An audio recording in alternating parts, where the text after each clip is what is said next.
This is Comic Geek Speak, episode 1705, Ant-Man and the Wasp movie review. You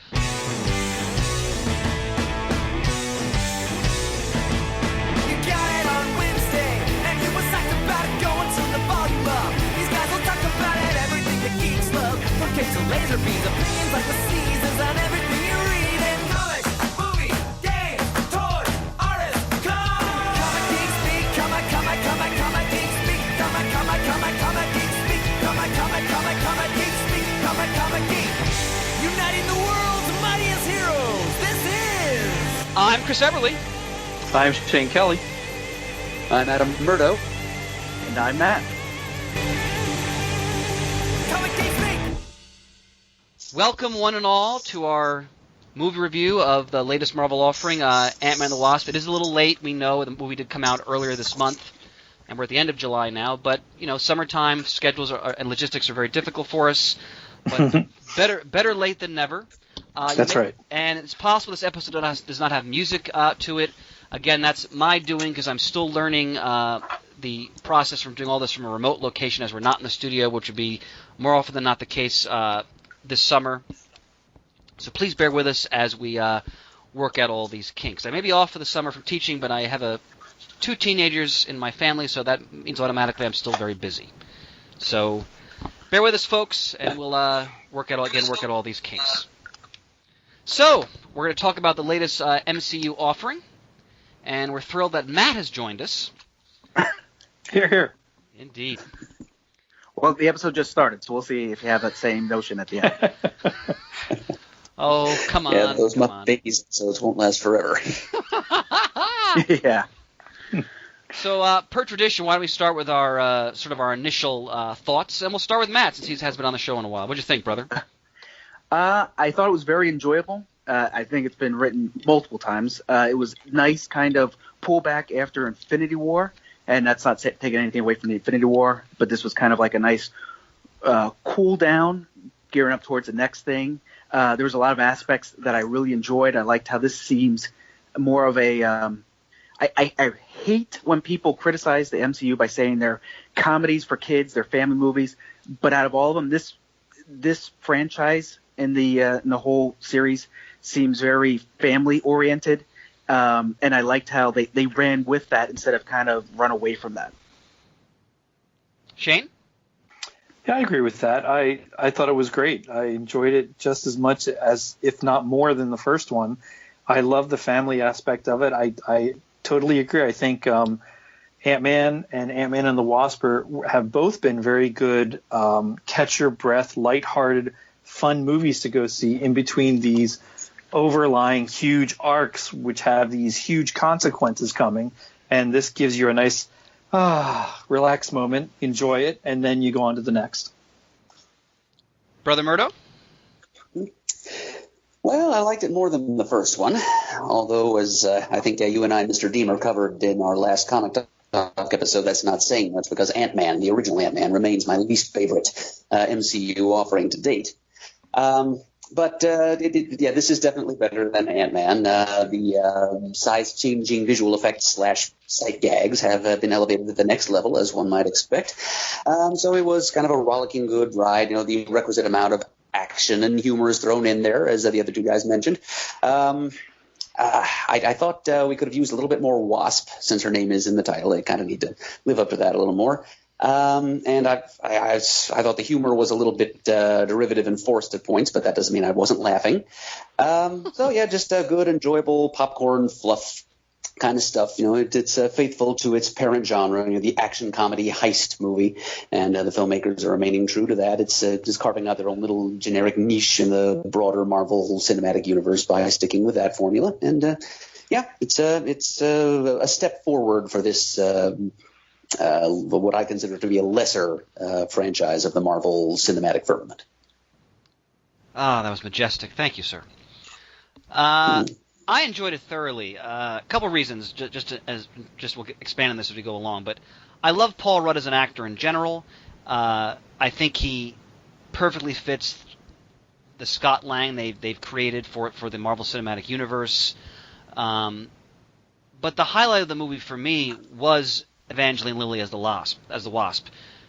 First of all, she kicked ass throughout the film. Like, I loved how they showed they made the Wasp powerful. Like, they showed that she's formidable, not someone to be trifled with. It was a real pleasure they showed her combat prowess.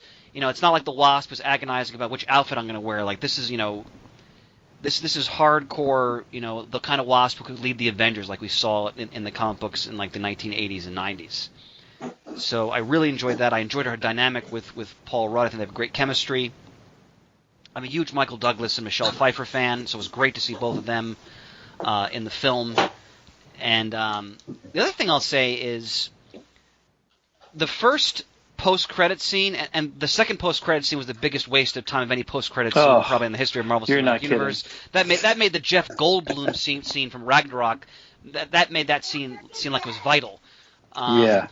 But the first teaser scene, you know, I think it's possibly could be that scene. I think might be enormously crucial to what's going to happen in Avengers. That's just a gut feeling on my part. But what he might bring out of the we'd call it the microverse. They have to call it the quantum realm. But I just have a hunch that might be very significant. So. Well, and as much as after Infinity War, I was talking to the kids, and I know amongst ourselves, I'm sure. I can't remember if we did it on the movie review. I'm sure we might have. I called what was going to happen. I mean, I can't imagine anybody didn't, where you'd see everything leading up to it, and at the end, either the very end of the movie or the very end in an extra credit scene, you'd have some repercussions from Infinity War, which is exactly what happened. However, I was so engrossed in watching the movie that when the extra credit scenes came up, when the credits started rolling and I'm waiting for it, I wasn't even thinking that that's what was going to happen. I was waiting to see what kind of tie-in they were going to have from everything that happened in the movie, which they still kind of did anyway. But when the actual fade happened of the people, I sat there like gasp.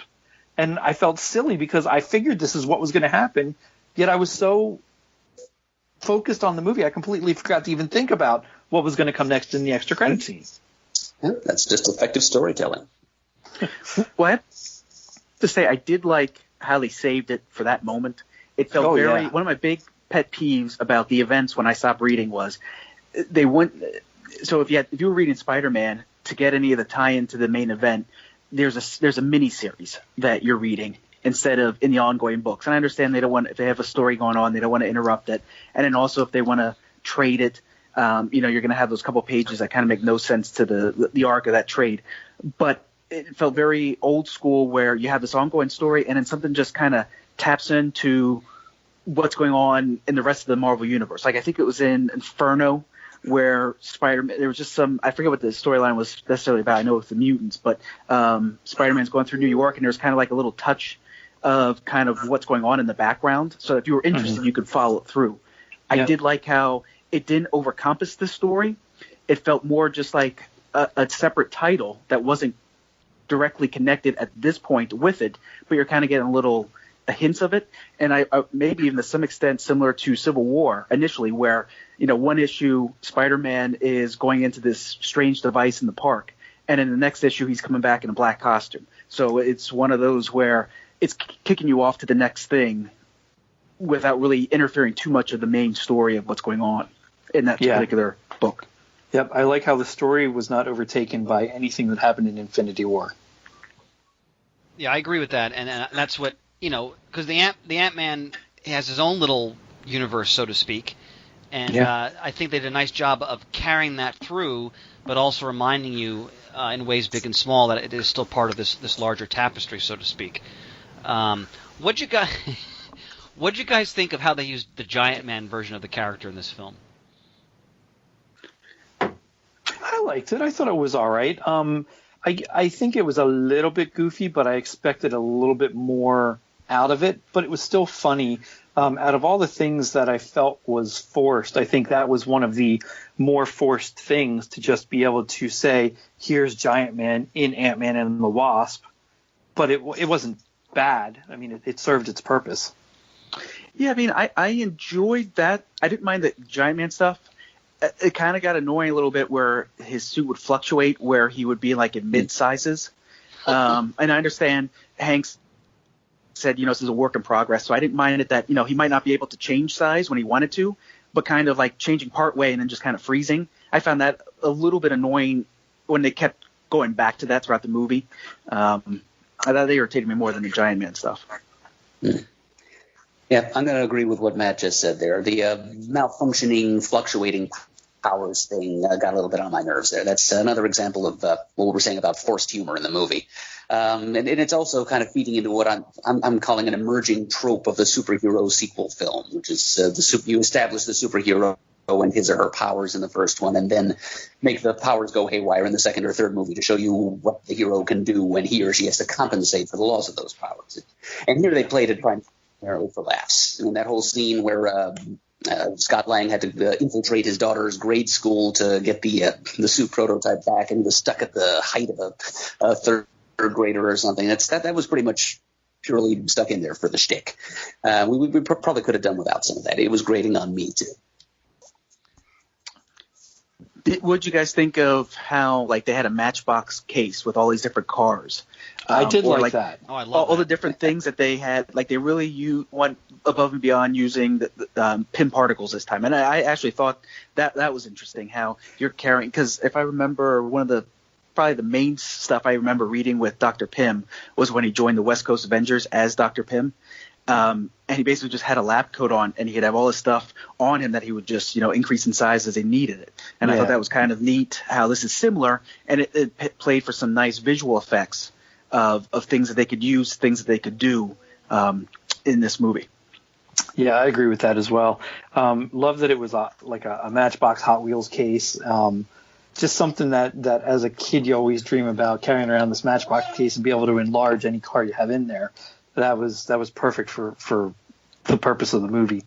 The only thing that I question about with Hank Pym and the Pym particles and going up and down is, as he's creating all these things, he and or Hope have to try them out and in some cases utilize them. And then Hank went in after his wife, which is perfectly acceptable. That's what I expected to happen. But at what point was it okay for him to do that now? Because the whole reason he didn't do it for the first movie was because it messed up his head, his brain, in some fashion. So I'm wondering if they figured a way around that, or if he was just willing to risk it in this case because it was going after Janet. You see, I figured it was not just so much the Pym particles of going up and down, but the physical demands that the first movie would require of Ant-Man to do. At his age, he just wouldn't have been able to have that all the capacity, because you figure at any point when they were shrinking and enlarging, he wasn't really fighting at all. He wasn't doing anything, running or anything like that. So that's kind of how I justified it. Is okay, in the first one he couldn't do it because it's just a young man needed to do this heist, and this one he could do all the stuff, and maybe it has some type of effect, but not to the degree that exerting that type of energy would have in the first one. Yeah, that could be. And Chris, I have to agree. I absolutely loved Evangeline Lilly as the Wasp. I could have had just a movie of her. As much as I love the chemistry with her and Paul Rudd, and it's great that they teamed up, and I love the whole movie. I could watch her be the Wasp all day. She was just fantastic. Did you guys watch any of the interviews or behind the scenes stuff that's on YouTube or the internet or anything? Not as a No, not really. It became very apparent to me that there was no one more wanting Wasp to be in this movie than her. And she was very, when I fight, I want to come out, or I'm, breathing heavy, that my hair doesn't look perfect. It should be in a ponytail because that would make putting on and off the helmet more reasonable, more accurate. She got really into the role. And the other side was Peyton Reed said it was very important that when they were doing the script, it's Ant-Man and the Wasp. It's not Ant-Man ... and the Wasp, that they essentially both were partners in this. It wasn't a sidekick. They were both basically they're billed together. It's just because it's Ant-Man sequel doesn't mean that he gets top billing and she gets second billing. That's why some of the promotional stuff had it's swapped of who actually is featured in more prominently. And we also rightfully so. Go ahead. I'm sorry, sir. Go ahead. No, just rightfully so. She plays just as big a role in, especially this one. She deserves it. And we have to remember also that, all these characters are steeped in Marvel's Silver Age for the most part, but naturally they have to update that for a 21st century sensibility and audience. So, I mean, we all know that the Janet Van Dyne that Michelle Pfeiffer played is enormously far away from the original Wasp, because they make she's a scientist in this version. She's someone who survived for decades in this quantum realm or microverse. So naturally the Wasp we're going to see is not going to be worrying about her makeup and which costume she's wearing, which is like a lot of the jokes in the original version of the character. Now, to be fair though, if you study the comic history of the Wasp, she eventually becomes the leader of the Avengers. Mm-hmm. And I think that's what the template they really borrowed from when we said this Wasp in the film. She says to Scott, if I'd been there, you wouldn't have been captured. Like when you were. I love that part. Captain America. Absolutely love that part. What did we think of? I mean, it's off screen, the fact that Scott ran off without telling her and Hank that he was doing that. Well, go ahead. Well, I'm okay with it because it's not like they knew that all these other people were around. They knew that Hank was creating a suit for Hope and all that. I mean, I'm sure maybe they did because Hope said that they teamed up, and they were doing other things, of course. But I think they just showed up at Scott's place and said, "Hey, Cap needs help. Do you want to go?" And that was it. It was gone. There was no, "Hey, let's call Janet. Let's call Hope. Let's call Hank. See if everybody wants to get on board." I think he could have had time. Yeah. But I think it was more urgent from Cap's team side of things. I liked it. The stuff I was reading is they essentially looked at this movie needed to jump off from two movies, Ant-Man and Civil War. So they both had to play into where we picked up from this movie and the repercussions, and that's why he's at odds and he's in the house arrest for almost 2 years and is not supposed to have any communication with Hope. Or Cap and his crew or Hank. So from that aspect, I thought it was kind of better that this is a different type of sequel where you don't really have one. I guess maybe post Avengers is the same thing, but you don't just have one movie you're becoming a sequel of. You're kind of having two to pull from. And I like that they didn't have to go into detail about what happened at the end of Civil War when you saw Cap come and get Falcon out. That you wondered, well, what happened to Hawkeye? What happened to Ant-Man? He probably looked at both of them and they're like, no, we're going to stay. We got our families to worry about. We did this. This didn't work out so well. We're just going to hang out. Yeah, you got to figure it's either that or maybe they escape but then they turn themselves in or something like that. But yeah, but I mean, I'm sure we're going to see Hawkeye in the next Avengers film. Oh, I would think. Yeah, he better be. He's not in the Mission Impossible because of it. Oh, that's right. Oh, really? Yeah, that's why he couldn't do Fallout. Matt, you want to get the door? It's just UPS. Flash, quiet. I didn't realize your dog is named Flash. Oh, yeah. Fantastic. He's a Basset Hound from the Dukes of Hazzard. I always knew I wanted a Basset Hound named Flash. All right, let's talk. Let's talk about the quote villain of the film, the Ghost. So, some listeners know that the Ghost is actually in the comics is a man who was featured in the Iron Man comic in the 80s, sort of this freelance sort of corporate espionage operative. How do we feel about the way the character was used in this film? I would say she's not the villain. Arguably, you could say Hank is. She's more of a victim, I think, than anything else. But yeah. I liked it. I don't know too much about the comic book version, but I kind of like the variant of it. They did this with Killmonger and to some extent Thanos as well. I like the villains are kind of just villains in terms, but maybe they have a legitimate reason that you can sympathize of why they're doing this. I like that they kind of tweak things from what I've read. From the comics, the fact that it's a female didn't bother me at all. The kind of giving her more of a depth into an origin. I thought it was good. I thought it wasn't the strongest villain in the MCU, but I thought it was one that didn't. To some extent, I think Yellow Jacket seemed lame in the first one, and I wouldn't say she's as lame as Yellow Jacket was. Murd, what did you think of how the Ghost was used? Well, pretty strong, actually. I mean, she's a character that's been shaped by, she's lived through a lot, she's suffered a lot. Her desperation just to save her own life, among other things, is fairly palpable.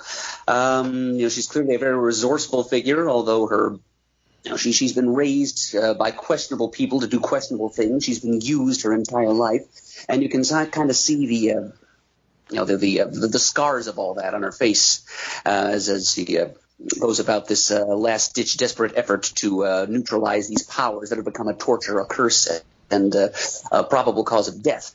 By playing out this agenda she's now gotten to steal the Pym's laboratory and make use of it to neutralize her powers. I thought the visual design is excellent. I mean, it manages to incorporate a couple of the looks that the character has exhibited in the comics over the years. Originally, he wore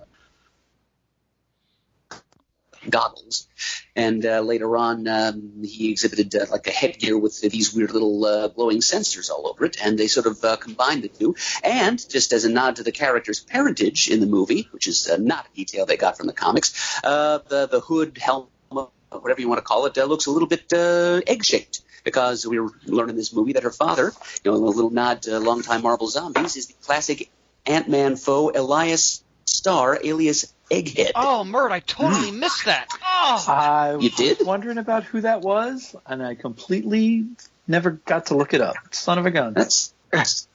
You have shocked me, gentlemen. I thought that would be an Easter egg, no pun intended, that both of you would have put in your baskets. no, Mert, Nope, I I totally missed it. Wow. I'm going to commit, symbolic fanboy seppuku over that. Man. Woo. Well done, brother. That's the deep cut. That's what we count on. That's happy to deliver. And, as Matt said, and as you also implied, Chris, she's not really the villain in this movie. She's just one of several complicating factors that help to prolong the action of the plot and to delay that all-important rescue mission until the third act. But yeah, she's got some depth. She's got some definite intensity. And now that her major problem has been cured, with a little help from all of her friends, including the excellent Lawrence Fishburne as Bill Foster, hopefully she'll go on to other roles in the Marvel Cinematic Universe. Maybe I'm hoping she'll be shared around between a few other different Marvel franchises and films. Maybe encounter Iron Man, who is, after all, the first character the Ghost ever met in the Marvel comics. Indeed. And I love how Bill Foster played into it, not only because he was at odds with Hank, which so many people seem to be as we're learning as these movies progress, but also that he took care of her as best he could and was working towards a cure, and still by the end was accepted of Hank and by extension Janet, then trying to figure out how to help her and get her even better. I have to say the de-aging of these actors is outstanding. Oh my God, yeah. Yeah, I must admit, Although for some extent I feel like Michelle Pfeiffer, to age her, they just made her have gray hair because she almost looks exactly the same. But it was very impressive, and that's one of the things I really like about this franchise is hopefully there's a third one. You're probably going to get even more de-aging to kind of fill some stuff in the backstory, and kudos, and that they should continue to do it. Am I right in, at least in the first Ant-Man, in that beginning scene, that was not Michael Douglas playing that part. That was somebody else that they then superimposed all the de-aged Michael Douglas stuff on top of. That is correct.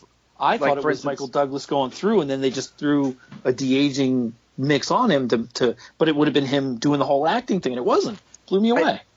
From what I guess they have stand-ins. Oh, I didn't know to do the scenes. Like for instance, Bill Foster's, Lawrence Fishburne's stand-in for this movie was his son.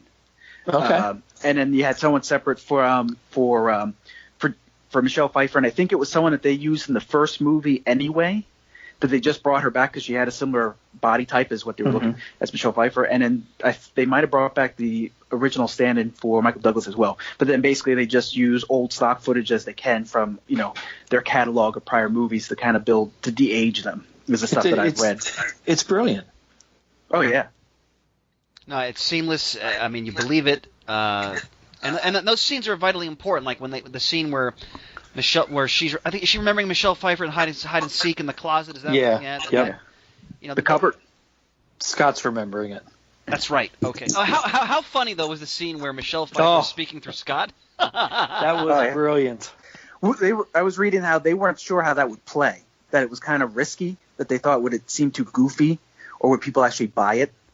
And they said luckily Paul Rudd did something else with her before, which I don't remember. But he kind of could do some of her mannerisms to kind of give it more validity. Well, that's why I think Paul Rudd is such a great choice to play Scott Lang, because Paul Rudd is a very gifted actor, and he has great comedic chops, and but he can also be, there's pathos. He can be poignant. He's not just a goofball like on Anchorman.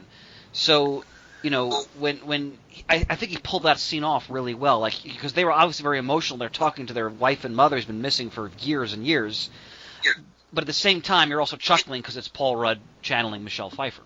Yeah. But I thought it worked very well. What do we all? I also really enjoyed the pissing contest over who grew to a greater stature, Bill Foster or Scott Lang. That was that more makes me want him to be in action.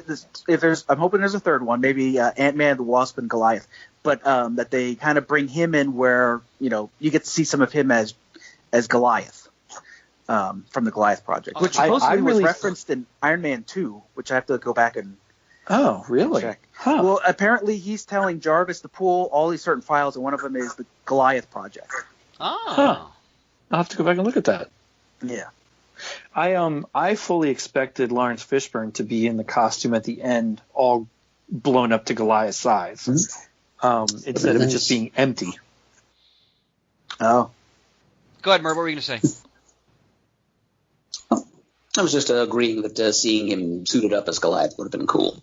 Yeah. And I like the way he was used as kind of a mitigating factor, like the Jiminy Cricket to the ghost's conscience. Like when she's all set to go out and kidnap Cassie Lang for the second time in as many movies. Yeah. And I was a big fan of Foster grabbing her and saying, "No, I'm not being a party to the endangerment of any children.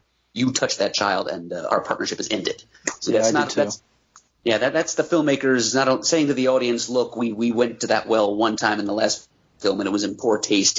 Besides which it's cliched. We're not doing it a second time." And besides that, it also helps to communicate that Foster is, in fact, a good man who is just abetting this desperate young criminal for helping her to do bad things for good reasons. Yeah. Well, criminal or victim. But I'm not too familiar with him in the books either.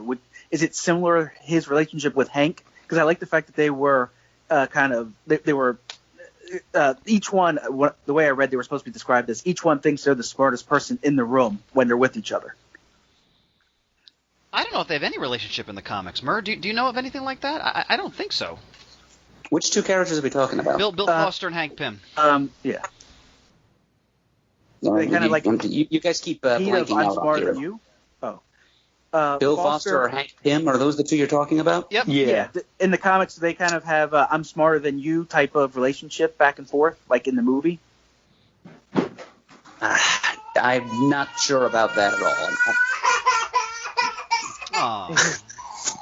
Poor kid. It's okay. What happened? What were you doing? I'll be right back. All right. Kid. Okay. See, ladies and gentlemen, you get the full spectrum of life here on Comic Geeks. Oh yeah, boy, been there. You heard the crash happen.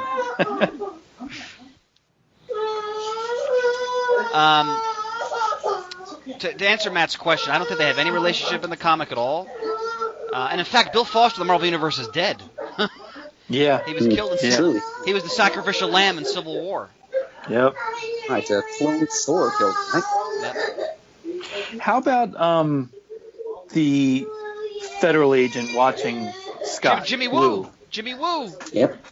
He's a Marvel Universe classic. Yes, he first appeared back in the 50s. He's an older character than most of the other characters appearing in these movies. Oh, jeez. I didn't know that either. It's a great example of very early positive representation of Asian Americans in comics, which is why I'm a little sorry that he was portrayed as such a goofball in this one. Murd, did he first appear in the Yellow Claw comic? That is correct. Yellow Okay. Claw number 1. Okay. I appreciated some of his levity in the beginning, but it grew a little tired as it went on. Well, I thought he was a little bit forced. Yeah, he was definitely there as the. I mean, I love that actor. Oh, absolutely. He was there as like the bumbling, opponent adversary for Scott, who really couldn't handle him. But he's good-hearted and well-intentioned. But Murd's right. In the comic, I mean, Jimmy Woo is a lethal shield agent. Like, he's a serious guy you don't mess with. He's a major character in the classic Shield stories of the 1960s with Steranko and so forth. So, but again, it's still fun to see them using these characters. Maybe they're not always the way we would prefer, but no, it's still good. I like how they're reaching into every sort of nook and cranny of the Marvel universe and bringing that into the films in different ways. Yeah, I wish there was out there. Maybe there isn't. I'm just not finding it or seeing it. That when you sit in these rooms where they brainstorm all this stuff and they throw out these names of characters to pull out and use in these movies, that just must be such a fun room to sit in and watch, be part of. Oh, absolutely. Absolutely. And Paul Rudd co-wrote the film. He was one of the scriptwriters. Yeah. Of the movie. So what do we think of his performance in the film? We've talked a lot about everybody else, but how do we think he does as Ant-Man in this movie? I think he's top notch. I like him, but I thought his character seemed more stupid in this movie than in the first one. And I mean, I like the fact that they portray him as the everyman who kind of he doesn't step up in the. Well, I should backtrack that. When the shit hits the fan, he's not the guy who's thinking, I'm going to jump in there and save it. He's kind of just like, oh man, I guess I got to be the one. And he kind of falls into saving the day. And I thought he seemed more of a competent person in the first one than in this one. This one I felt like he was more bumbling than he should have been. Well, I expected that, though, because in the first one it was all about the heist, all about the electronics, the security systems, breaking in, getting around. That's his cat burglary. That's what he's good at. He's not good at quantum mechanics and biotechnology and everything that he was encountering. He's just being guided by Hank and Hope about what to do and just trying to keep up. They established, I believe, he's an electrical engineer in the first one. So I think he would have maybe not, because he was working on the regulator in the first one, and Hank said, "Don't mess with the regulator." So he at least had some type of mechanical understanding. But I think this was beyond anything that he was able to grasp. Yes, yeah. Well, God, that was funny. I just think this was beyond what he was knowledgeable about. I think by the next one, if they still continue that, then that'll be a mistake. I think in this time that happens between another Ant-Man movie or whatever comes next for Ant-Man and the Wasp, he should by that time have a grasp of what's going on a lot more than this one. I think because he's such a big-hearted character, and I agree with what Matt was saying. Like, he's not, or what you both said, he's not Steve Rogers, the square-jawed heroic figure who's always going to be there and reassure and inspire people. He's a guy who kind of fell into this in a way, and yet he ultimately, just like in Civil War, when he says, "You know what? I'm going to increase my size, even though it might kill me," and he does it. He's. I'm just wondering if, again, based on that first post-credit scene, if he's going to actually play a very important role in the next Avengers movie. I cannot reveal anything I've read. What's that, Matt? I cannot reveal anything I have read. I appreciate that. I appreciate that.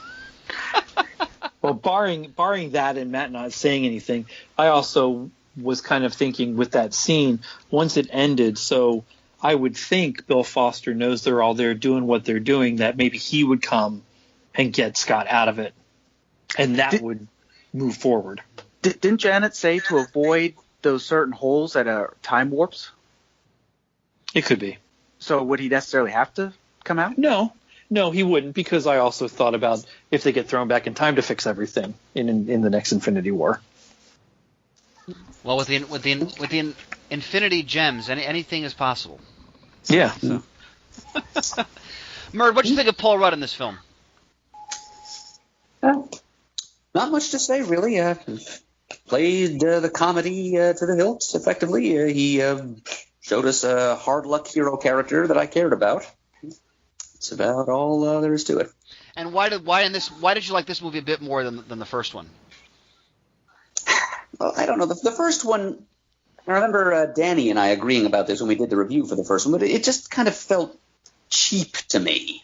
And by cheap, I don't even mean like the effects budget. I just meant like the narrative values. It just felt like a disposable, like a B-movie genre film, like instant basic cable fodder, disposable and forgettable. This one, I think, is going to leave its stain on my mind a little better. It's like a little more thought went into its construction. See, now I have to rethink this a little bit, but I kind of thought that of Iron Man 2. And I thought this was much better than both Ant-Mans were better than Iron Man 2 was. Funny you should mention that. I don't know if you guys looked at my post on the forum, but I offered this. Peyton Reed said one of the issues that he had with the first movie is he was kind of picking up the pieces that were left when Wright was no longer associated with it. So he felt Yellow Jacket was very much like Obadiah Stane in the first Iron Man movie. Not that he doesn't like the character, he doesn't like the actor, but he felt that whole notion felt very much Iron Man, the first Iron Man movie. So this one, he has more input on it, more controlling factor. So I offer this. Okay, so they introduced a new character to team up with the established character, Wasp, and then Iron Man 2 was War Machine. The sins of the father created the villain, so you can look at Howard Stark with Vanko and Hank with Ghost's father. Mm-hmm. You have a criminal businessman who would wear a light-colored suit at one point, which would give you who was the millionaire, the rich guy, the billionaire in Iron Man 2? Hammer? Justin Hammer? Hammer. You got Hammer. And in this one, you have Simon Birch. You have a malfunctioning suit, which would be the Mark II when it got taken over by Mickey Rourke's character. Mickey Rourke, yeah. And then you also have Scott's work in progress. You have a repurposed older suit, which would be the Mach 2, becomes the War Machine armor. And in the original Ant-Man suit, the regulator is used as a tracker. And somebody is trying to steal superior technology, which would be Birch trying to steal Pym's lab, and you had Hammer trying to steal Stark's tech. So he had more control. So Reed had more control in this one, and he essentially made Iron Man 2. That's funny. I don't know if I would have made that comparison right away. Matt, as always, your keen detecting skills are always welcome on this program. Outstanding. I got to contribute something. Oh, come on. You always do, sir. Always. You got the screaming kid. Come on, you got the UPS delivery. Flash barking. So, what did we think of? I found this very interesting. So they had Michelle Pfeiffer. She was in the quantum realm since the 1980s.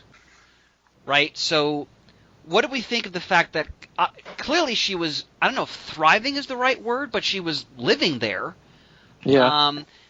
Do you think they'll explore that further in some way? Like, are there other...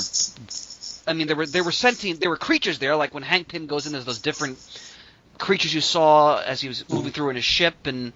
Yeah. I mean, what do we think about that? Like, do we... Like, do you think she comes out of this with some kind of new awareness or powers, or that they haven't revealed well, yet? She's clearly got new powers. Clearly has powers. Yeah, she can do the laying on of the hands and do the quantum healing for the ghost, after all. Right. Personally, I got the impression that the filmmakers do not want to spend too much time focusing on the quantum realm at all. Okay. You know, I mentioned earlier that they had pretty much the entire script is just, as I mentioned earlier, an elaborate system of complicating factors, just carefully crafted and choreographed contrivances to delay getting to the rescue mission that's supposed to be at the whole point of the exercise. Mainly because they didn't want to spend the whole movie with, and they easily could have spent the whole movie just with Scott and/or Hank and/or Hope exploring the quantum realm and looking for Janet, maybe encountering the Cosmosians or somebody while they're down there, or even Commander Arcturus Rand and his crew, if that were possible. But I guess they probably thought that would make it too much like a Guardians movie or a Doctor Strange movie, and they didn't want to stray too far from the action comedy heist genre, which, as I said earlier, was kind of the niche they're going for with these Ant-Man movies. So they just put it off until the last act, where Hank goes in there alone and finds his wife. And so I got the impression that they did not want to spend too much time there. Probably they didn't have the budget necessarily to spend an entire movie exploring a head-trippy, psychedelic, other-dimensional realm. But I don't think they're really that interested in showing us that much more of the quantum realm. Though I'm sure since the movie ends with Scott trapped there, we'll see more of it in the future. As to what we're talking about, the quantum realm, though, the moment when Hank and Janet are finally reunited, I went to see this movie with my dad, as I often do with these Marvel movies.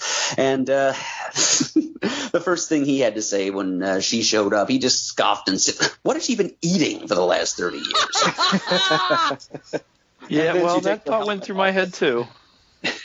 It is ironic that you mentioned that Chris, that this version of Janet Van Dyne isn't too concerned with her makeup, because when she takes her helmet off, she's clearly wearing an awful lot of makeup. So I'm thinking to myself, what, is there some kind of quantum Walgreens down there where she's been going to buy her cosmetics just to keep herself pretty for when, Papa Pym finally decides to show up and take her home? It kind of took me out of the scene a little bit. I mean, she's this place, it changes you, and it just seemed that she was a little bit too put together physically, cosmetically, and mentally to have really been living in a place like that for 30 years. And that's why I'm wondering, and I mean, your point aside, Marcus, you may very well be right, we'll see, but if they ever are going to explore that a little bit further, I mean, I'm a huge Michelle Pfeiffer fan. She's always one of my favorite performers. So I was just thrilled because she doesn't act as much as she used to. And I read an interview with her. She's getting back into acting now because, props to her. She kind of left it to raise her children. She was in Murder in the Orient Express, which I had not seen yet as well. But I'm sure we're going to see her in more projects going forward, which I'm thrilled about. But yeah. What did you guys think of seeing these two, classic actors, Michael Douglas and Michelle Pfeiffer? How do you think they did in the film? Oh, I loved it. I thought it was fun. These are actors I grew up with and watched from. I mean, the first time I ever saw Michelle Pfeiffer was watching Grease 2 on HBO. Ha! I mean, how do you beat that? Youth. And then Michael Douglas, gosh, that had to be Romancing the Stone. Ah, classic. I mean, both fantastic, fun movies. I've watched them both tons of times over the years. It's a lot of fun to see these 80s actors that I've grown up with get some props and be in these movies. It was funny. One of the interviews that Paul Rudd did, he got asked the question, what's your go-to karaoke song? And he said, if Michelle Pfeiffer's there, anything from the Fabulous Baker Boys? And I thought, that's right. She was in that movie. Yeah. She's tremendous in that film. Oh. And she was in there with Obadiah Stane. That's right. I liked it. I thought it was seeing them too. I know, again, reading stuff. This was Reed's ideal actress to play Janet. Since the first movie, the actress that he had as a stand-in the Wasp costume has similar eyes. This was his ideal casting, and he took some convincing to get her to do it, and she did it, and I think it paid off. I know Evangeline Lilly was hoping that would be her mom as well. She has some chops. She's been in this genre before. Playing Catwoman, and it didn't seem too much like she just. I mean, again, we only see her a little bit, but it didn't seem like she was just retreading.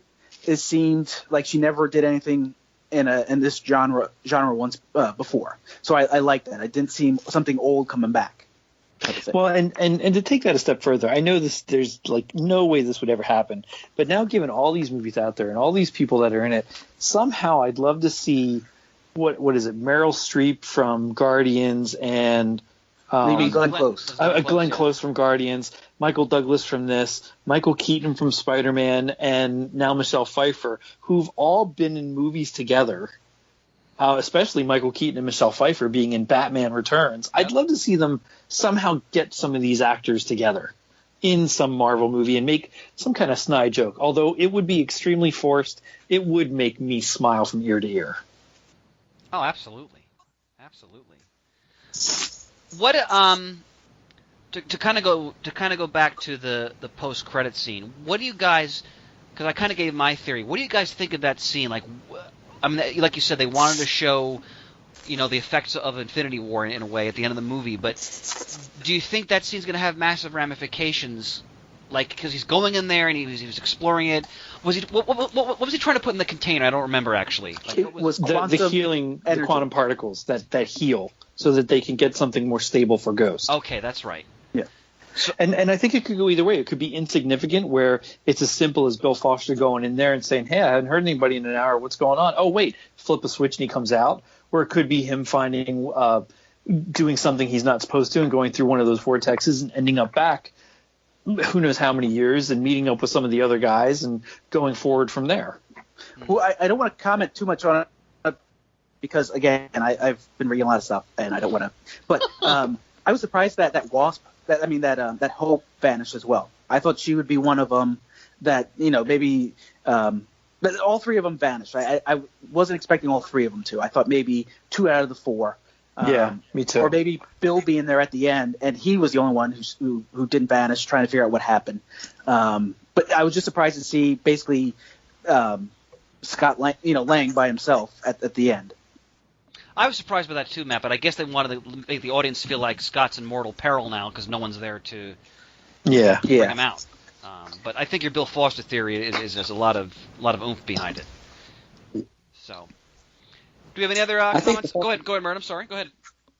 I think the fact that Scott is in the quantum realm is what's going to be most significant when we get around to the next movie, the next Avengers movie. And I do think that the Bill Foster rescue theory is a sound one. But I think the fact that he's outside of the regular Marvel Cinematic Universe and therefore possibly outside the Infinity Gems influence might be a key thing to the remaining hero strategy against Thanos. They've got a man on the outside, as it were.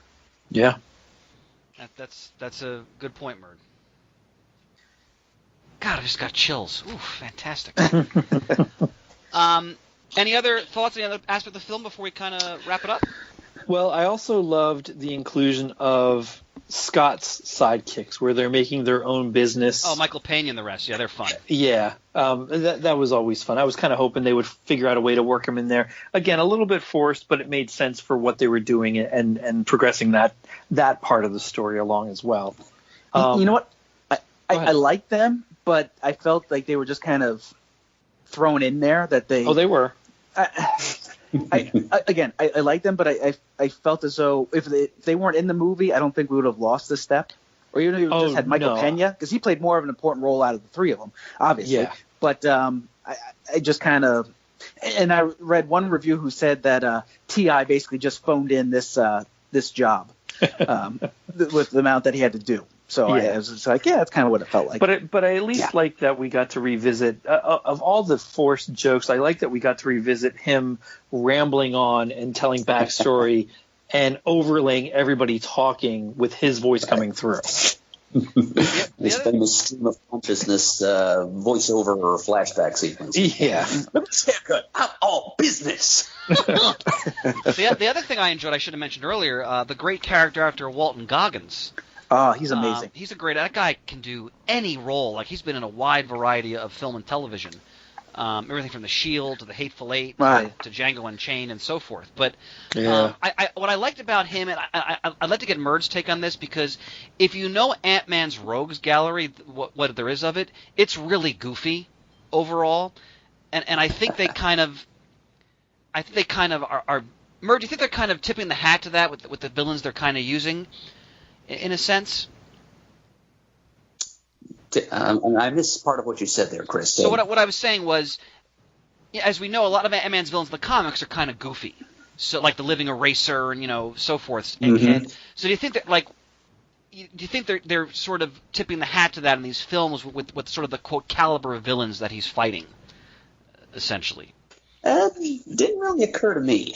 I know that Sonny Burch he is from the comics, just barely. I mean, he was like a very minor Iron Man supporting character from a bunch of years ago.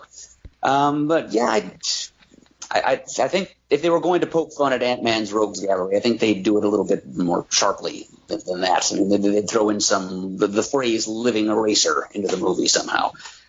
But yeah, I'm kind of hard for it. Oh, Whirlwind. There's another one. That's. If there's going to be a third movie, I think they'd be fools not to find a way to work him in there somewhere. That's true. Although, Murd, I'm still holding out for the Living Eraser. Come on. You will be both, Chris. I did a little bit of research on Birch, and what I picked up said he worked for Crosstech, which I was kind of assuming was from the first Ant-Man movie, but only in the comics. Like, that's what it would have become, changing Pym-Tech to whatever's, gotta forget his name. Darren Cross. Darren Cross, to his company. And somebody had posted about it, alluding to maybe Oscorp was coming in, since Spider-Man's in the mix, because this guy worked for Oscorp too. Or maybe that was just supposition of something they'd like to see. I don't know. Well, I was going to say, a sidebar is they never revealed who bought the old Avengers building. Could that have been? I mean, everyone thought Fantastic Four, and I guess potentially it could be, but could that be Oscorp? It could be Oscorp. I thought either Oscorp, and at the time that they filmed it, I don't think it was meant to be the Fantastic Four. I think if that happened, that would be a happy coincidence that they could work that in there. That would be a good retcon to do. But I did think Oscorp initially. I'd be happy to see Norman Osborn done properly. Yeah. But who knows? But given what's happening with Fox and possibly bringing everybody in like that, in a couple years, I wouldn't be. I would think that would be a natural thing to say. Well, we sold it to this guy Reed. He all sciencey and the equipment's perfect for him, and here it's Fantastic Four. Yeah, absolutely. Any sort of closing thoughts, gentlemen, on the film before we rate it? Oh, all right. Funny story that I think if years go by and long after I've departed this world, if my youngest son Matt listens to this, hopefully he'll chuckle and remember it. I got to see the movie twice in the same weekend because my older boy has a part-time job, so he was working, and I was too impatient to wait to go see it. So I took Matt to go see it. I took Matt to go see it on Saturday, and then I took Ben to see it Monday night. And we're sitting there watching it Saturday, me and Matt and I, whatever. And Your son Matt. And it gets to a couple parts, probably the restaurant scene with Evangeline Lilly kicking ass and really wasping as much as possible. And he nudges me and he turns and goes, "She's kind of hot, isn't she?" And I just had to burst out laughing. I'm like, Matt, you have no idea. Just from what I've ever watched of Lost and other things she's been in. I said, "Yeah, Matt, yeah, you're right." He has a big grin on his face. How old is Matt now? 14. Ah, yes. Wow. Ah, yes. Just made me laugh.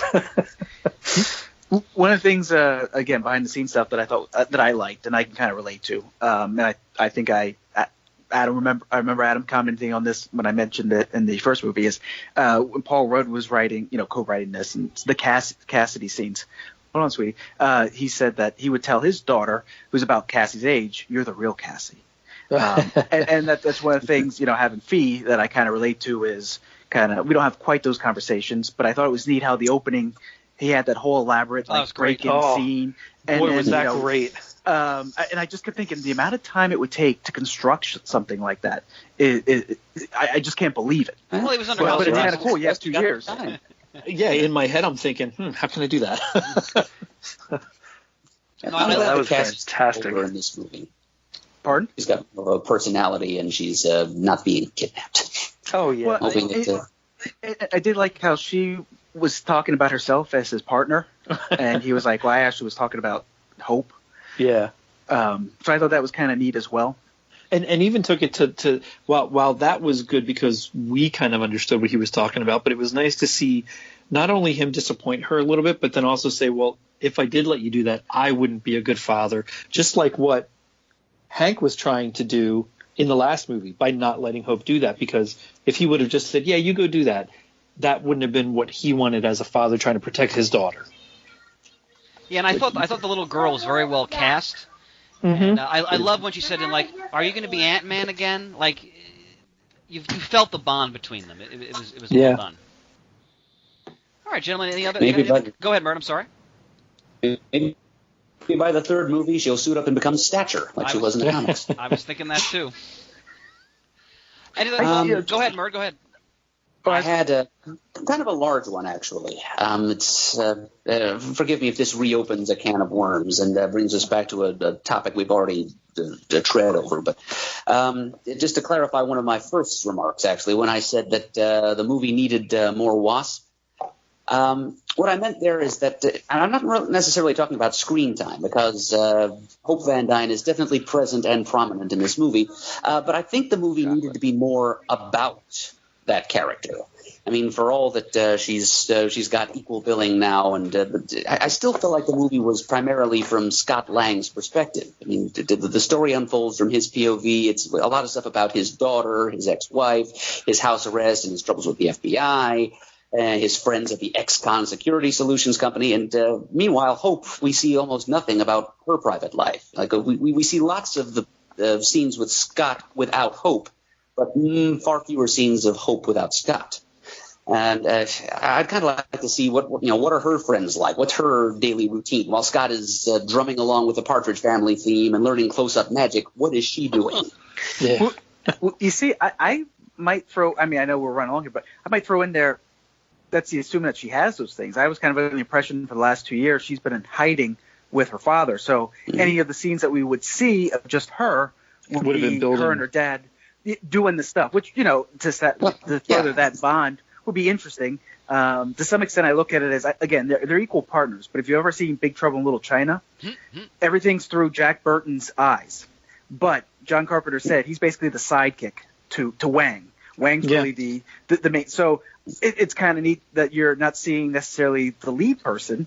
You're just seeing like the sidekick. And again, I know I said before, they're not sidekicks to either one of them. They're equal billing, but you can really kind of look at it that way. There ought to be equal weight placed on their perspective. Is what I'm saying. I agree. The thing with that, Adam, that I'd like to see is her disappointment when they found out that he was caught and did something without telling them. That is a part I would like to see is their disappointment in him at first and their frustration and anger with him. Instead of just alluding to it in conversation? Yeah. Yeah. It seems like there's a lot of things involving Hope's emotions that are just alluded to as opposed to actually shown in the way that Scott's emotions are. That's all I want, is to see her depth explored a little more. Because as it is, they did a great job of showing what a strong female character she is. I mean, we've all commented on her fighting ability, her capability, her no-nonsense attitude. But, her emotional range is somewhat limited to what you see during those combat situations. I would like to see Hope in her private, quiet moments. And I think the closest you got to that is when she saved Scott and pulled him out of the water. Yeah. I think Matt's point is well taken, too, because I think that's symbolized by the building. Like, they're constantly making it into the rolling suitcase, because they got to move from place to place to stay ahead of the authorities, essentially. But I also think Murta's a great point. I mean, and hopefully, because Evangeline Lilly is a great actress, so hopefully we'll see more of her. Now, I mean, obviously, the Avengers film is going to be this massive, epic thing. So, but that we'll see more of her developed, hopefully, in a third film. Yeah, so I agree with that. Hopefully, there's a third film. Indeed, I would hope so.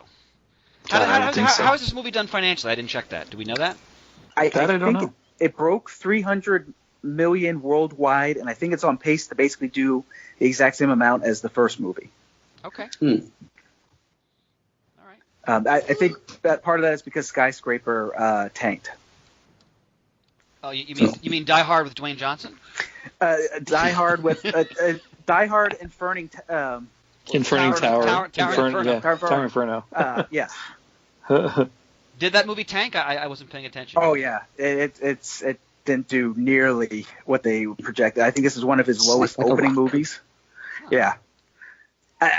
But I mean, who didn't see those trailers? I mean, not the sideboard, but who didn't see those trailers and think, oh, this is just Die Hard? Yeah, that's what I thought. First, you might as well just do a remake of it. Yeah. I mean, and I like Dwayne Johnson, but I do too. Yeah. Oh well, he'll be fine. Yeah, he's on Hurt for Work. Are you guys ready for ratings? Yeah. Yep. Freckin' Swears, Matt, go ahead. I'm teetering between 3.5 and 4, but I'm feeling generous. I'll go with 3.5. Shane? Oh, easily 4.5, 4. I really liked it. Murd? Flat 3. I love you, Murd. I'll give it. I'll give it like a low 4. I really enjoyed it as well. I love the characters. I love the dynamic they had between the different actors. It was a lot of fun.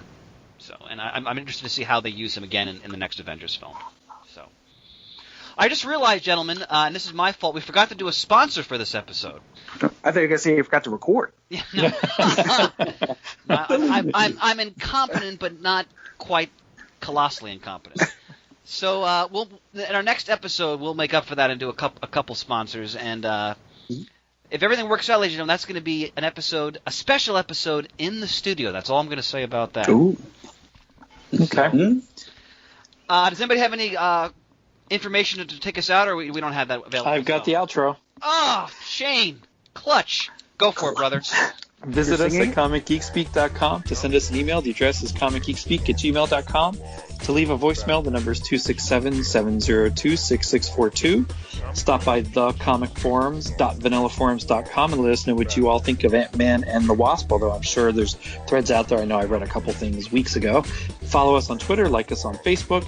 Thanks to everyone who contributes to the show. We appreciate it and could not do it without you. And as always, we are uniting the world's mightiest heroes, one listener at a time. All right, adios.